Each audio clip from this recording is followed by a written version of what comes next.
Bonjour à tous et bienvenue sur la chaîne de Marine, maman éducatrice. Nous voyons aujourd'hui ce que j'ai mis dans la boîte à ennuis pour septembre et octobre 2020.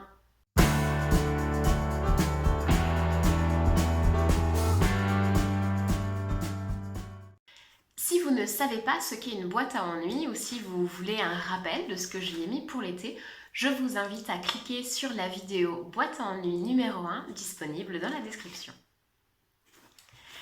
Alors, dans cette boîte à ennuis pour septembre et octobre, j'y ai mis quelques nouveautés. Alors, on va commencer par des choses que j'avais déjà mis les fois précédentes. Nous avons par exemple encore des petits livres de lecture d'un niveau facile pour Monsieur E. Voilà, le but était encore une fois qu'il puisse lire facilement, avec plaisir. Donc nous avons des petits livres. Nous avons également un carnet qui est un carnet dans lequel il écrit ce qui lui passe par la tête, ce qu'il a envie de raconter, qu'il a acheté pendant ses vacances en Bretagne et dans lequel il aime notamment raconter les différentes photos qu'il a prises là-bas. Voilà, donc je ne vais pas vous l'ouvrir, ça lui appartient, mais il y colle des photos et il raconte en dessous ce qu'il a fait, les bons souvenirs qu'il a eus. Voilà, une petite activité d'écriture et d'imagination.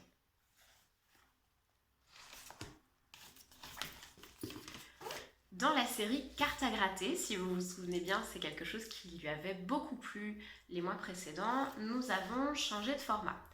Nous sommes passés sur des cartes plus grandes et surtout des cartes graphiques. Dans les cartes précédentes, il lui en reste une, voilà, c'était ce genre de petit modèle. Il lui suffisait de gratter la totalité de la carte pour faire ressortir de la couleur. Sur les cartes que je lui ai mis cette fois-ci, la couleur est la même partout, c'est un jaune fluo, mais il faut qu'il vienne en fait faire des petits graphismes dans le dessin pour faire apparaître un motif. Voilà, tout simplement. Je peux vous en montrer une, voilà, vierge par exemple. Et donc voilà, il va falloir qu'il vienne gratter, non pas la totalité de la carte, sauf s'il veut colorier en jaune, mais à l'intérieur du motif.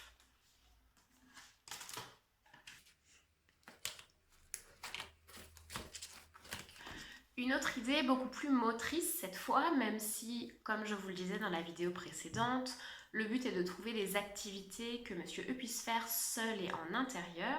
Nous avons des petites cartes de sport. Alors, ici nous avons 4 cartes de yoga. Ce n'est pas moi qui les ai faites. Elles viennent du blog Un jour un jeu que je vous invite vraiment à aller découvrir. Je vous mets le lien en description. Et donc c'est une maman de 4 enfants qui a créé ces petits supports-là. Donc avec, je vous les montre de plus près, des postures de yoga expliquées aux enfants avec différents niveaux de difficulté. Il y en a 44 ou 45 en tout. Et voilà, j'en place toujours quelques-unes dans la boîte de Monsieur E pour l'inciter à bouger, à faire du sport, surtout qu'il aime le yoga. Un petit point de vigilance sur ce genre d'action motrice.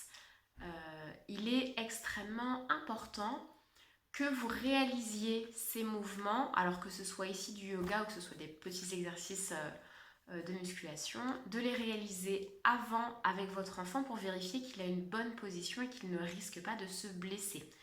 Voilà, c'est la raison pour laquelle j'ai retiré des exercices de musculation pour enfants, puisqu'il se plaçait mal et sans surveillance, c'était un coup à ce qu'il se fasse mal, ce qui n'était pas le but recherché.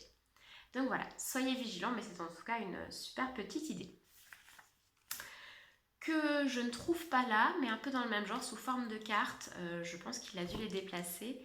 Ce sont des cartes avec différentes petites activités ménagères qu'il peut réaliser.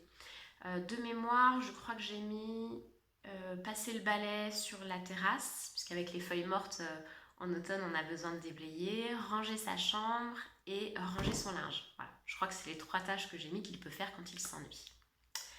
Autre chose de peu salissant, je lui ai pris de la peinture aquarelle comme ça sur palette. Il n'a besoin que d'un verre d'eau, pas de risque d'en mettre partout, ça se nettoie très facilement.